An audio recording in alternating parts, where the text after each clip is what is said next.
Hello and welcome to C1 English. My name is Dylan Gates and I am the host of this podcast to help you take charge of your language learning journey and hopefully reach C1 or consolidate your C1 level.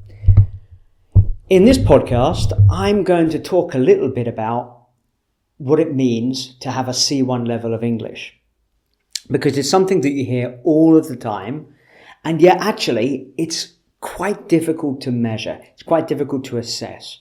It's really quite complex. And so I'm just going to try to give you a brief overview of what it means to have a C1 level. So first of all of these levels, A1, A2, B1, B2, C1, C2, are taken from the CEFR, which is the Common European Framework of References for languages. Languages, which means there is a C1 in Spanish and Italian and Portuguese and Russian and German and Turkish and Japanese and Korean and so on and so on. Okay, so this framework, A1 being the lowest, C2 being the highest, can be applied to every language. Maybe not every language, but most of the more common languages around the world. Okay, so C1, it's an advanced level, okay? It's a top level. It means that you're not perfect, but you're able to communicate in most situations relatively well. You're able to deal with English. You have operational competence, which means that you could do a job, not every job, but you could do many jobs in English if you've got C1. You can study in English if you've got C1. Again, you can't study everything, but it's generally a level that is appropriate for a lot of university degree courses. So if you'll just give me a second, I just want to check CEFR levels and the IELTS, for example. So I don't quite remember this, but I used to teach IELTS, which is a very common and popular exam to get into university. And yeah, so C1 is considered a 7.5 to 8. So it's between a 7 and an 8 in IELTS. Okay, so if you've got a 7 or a 7.5, that will get you into lots of university courses around the world. And so most of these exams are aligned with the CEFR levels. So C1's a good level, a very good level, in fact. And if you reach C1, you should be very proud of yourself because you've done something that many people are not able to do, which is reach an advanced level in a language.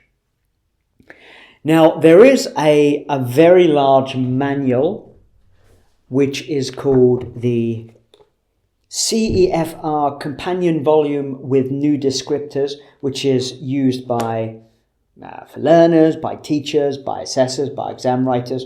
I've got it in front of me and it's about 230 pages long. It's very complex, very detailed, very analytical.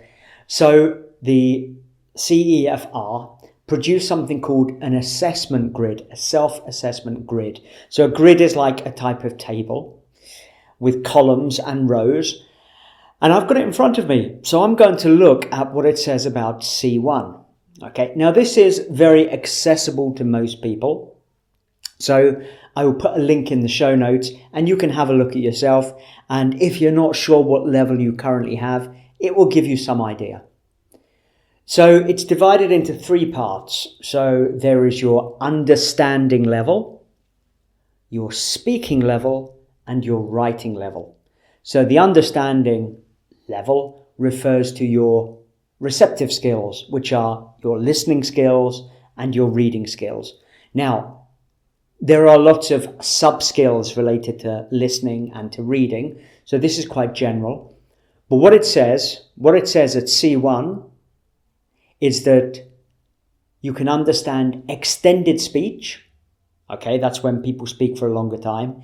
Even when it's not clearly structured, like a conversation. People jump around all the time in conversations, which is why conversations can be quite difficult to understand. And when there are lots of people talking at the same time, It's like watching 5 tennis matches happen at the same time. So I can understand extended speech even when it's not clearly structured and when relationships are only implied and not signaled explicitly. Okay, so what do we mean here? So relationships doesn't necessarily mean relationships between people. It means relationships between the different topics in a listening situation. So it could be when someone says, "Oh, I saw him yesterday," and you don't actually know who him refers to. Who is him? Maybe the him is someone that was mentioned 30 seconds earlier in the conversation. So this is what I mean by implied. It's not "I saw Mr. Smith yesterday," or "I saw Donald Trump yesterday," or "I saw Harry Styles yesterday." It's implied, okay? It's not explicit. So in a conversation or when you listen to something, often the relationships and the topics and the themes are implied. They're mentioned in an indirect way, not signaled explicitly in a very direct way. People don't say in a conversation, "Now I'm going to talk about my grandfather." Okay, that would be an explicit signal. Okay. They're much more likely to do it in a conversational and natural way. And the final part is I can understand television programs and films without too much effort. Okay, so this is interesting here because I've probably got a C1 level of Spanish. And it really does depend. There are some TV programs in Spanish and films that I can understand really easily. I don't have a problem. I can understand podcasts as well. And yet sometimes people have, for example, a specific variety of Spanish that I struggle with. I watched a film based in Argentina the other day, and I found that really difficult to follow what they were saying because there are different expressions, the accent is different, there are lots of words which come from a particular dialect. Maybe it wasn't standard Argentinian Spanish, it was from a particular city. Some characters used a lot of slang. So this really does depend, I think. In fact, at Christmas, I went back to stay with my parents for a few days, and me and my dad watched a TV show, an American show, and my dad said, "I don't understand what they're saying, change the channel." My dad's a native speaker, and he struggled. So there we are. Okay, so that's listening. Now we're coming to reading. I can understand long and complex factual, so this is not novels, this is factual information like reading a newspaper article or reading a book about business or the history of design or something like that, and literary texts. So literary here refers to things like novels, maybe even poems, things like that. Appreciating distinctions of style. Okay, so again, what does it mean to understand? You know, if you read as a native speaker, and I studied English literature at university, I can read Shakespeare and a lot of it doesn't make that much sense. When I read Charles Dickens from the 19th century, that's pretty difficult as well. I have to really focus, not because I don't understand, but it's written in a very convoluted, complex way. So it's quite difficult to understand. So again, what does it even mean to understand? Does it mean you understand 100%? I don't think so. I think it means you understand the main ideas of long and complex factual and literary texts, not everything. Appreciating distinctions of style. So is it a formal piece of writing? Is it a much more relaxed piece of writing? Is it in a literary style, so a novelistic style, experimental? Or is it in a more naturalistic style, so it reads similar to how people talk in a conversation? The next part says, I can understand specialized articles and longer technical instructions, even when they do not relate to my field. Again, well, maybe we understand this specialized text, but how much do we really understand? I know that if I read a text about, artificial intelligence, if it's very specialized, I might struggle to understand it. If I read about a text about the history of politics in Japan in the 16th century, again, I may not have enough context information. I may not have enough background knowledge to really understand it. So again, there is understanding in general, and there is understanding completely with all the really complex ideas. Okay, so that's reading. Then we move on to speaking. So C1, I can express myself fluently. Okay, what does fluently mean? That's a really interesting question. And that's one for another episode. And spontaneously, so kind of automatically, without much obvious searching for expressions. This is a big difference between B2 and C1. C1 people are more fluent. They've got that flow. They don't need to say, let me think. What's the word for? How do you say? They don't have those long pauses as often. They don't hesitate as often as lower levels.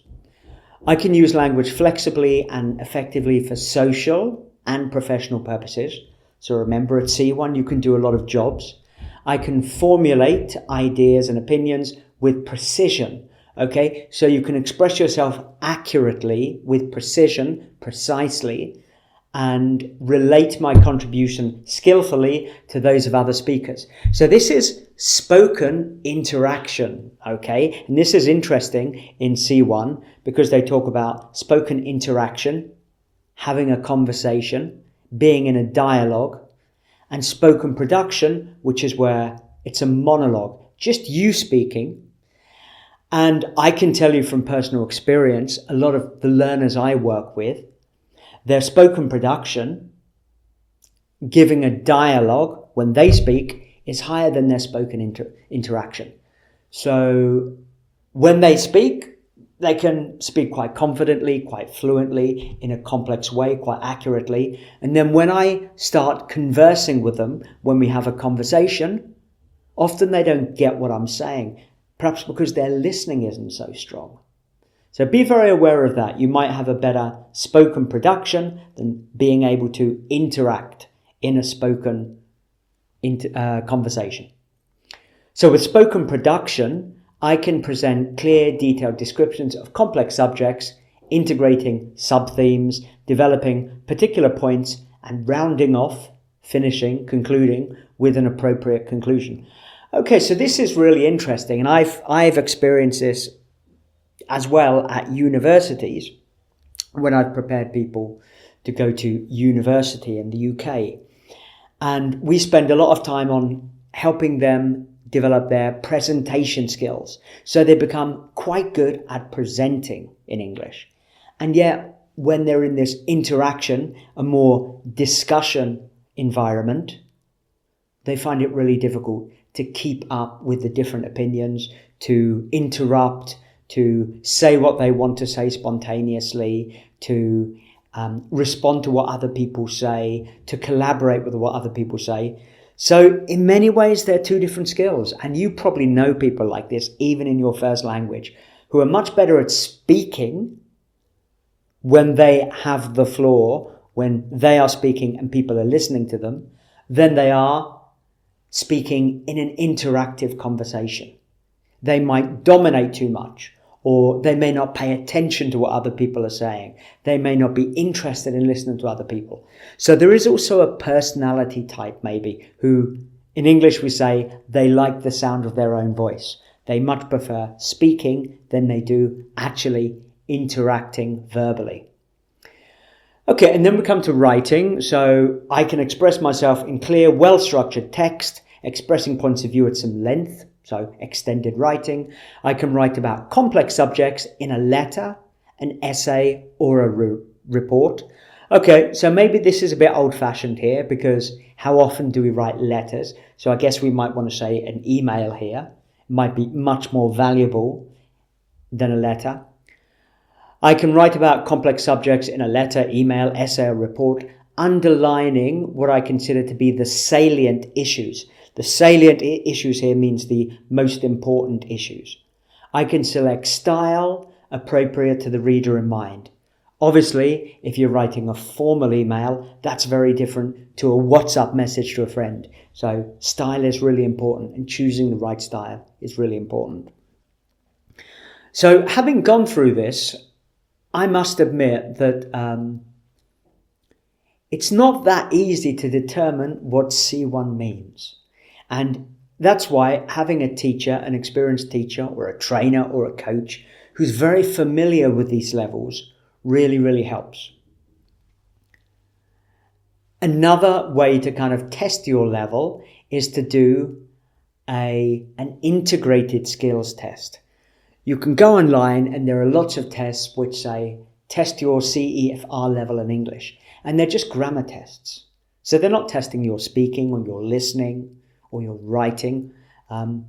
So be very careful about basing your own assessment on these tests. You really, I think, need to speak with someone, a professional, who can give you a much better idea of your level for the different skills. Okay, so that's really, really important. For example, in my case with Spanish, I think I understand pretty well. I can speak reasonably well, and yet my writing is really not very good because I don't write much in Spanish. It used to be better 10 years ago when I did more writing. Now my writing is really rusty. Remember the term rusty? If you're rusty at doing something, R-U-S-T-Y, it means you're out of practice. Maybe in the past you were quite good, but now you're not very good. Okay, that means rusty. Or maybe your level was higher in the past than it is now. And we often use it for languages. People, just the other day, I had an interview with a potential student, and she said, I haven't spoken English for about 5 years, so it's not as good as it was. And so I said, so you're rusty. And she goes, yes. 5 years ago, I would have used that word. Now, I've forgotten it. So that's another sign that her English is rusty compared to what it was like in the past. So there we are. So remember that you might be really good at speaking, not so good at listening, very good at spoken production, monologues, but not so good at spoken interaction, dialogues in a conversation. But yeah, so I suggest have a look at the show notes or look for the Self-Assessment Grid, CEFR in English or in your language if you want to understand it maybe in a more complete way. And check out C1 and look at B2 and you decide where you think you are. Again, I recommend you speak to a professional, someone who knows about these things, and they can give you maybe a more objective assessment of your level. So I hope that was helpful. I look forward to speaking to you in the next episode of the C1 English podcast. Take care of yourself.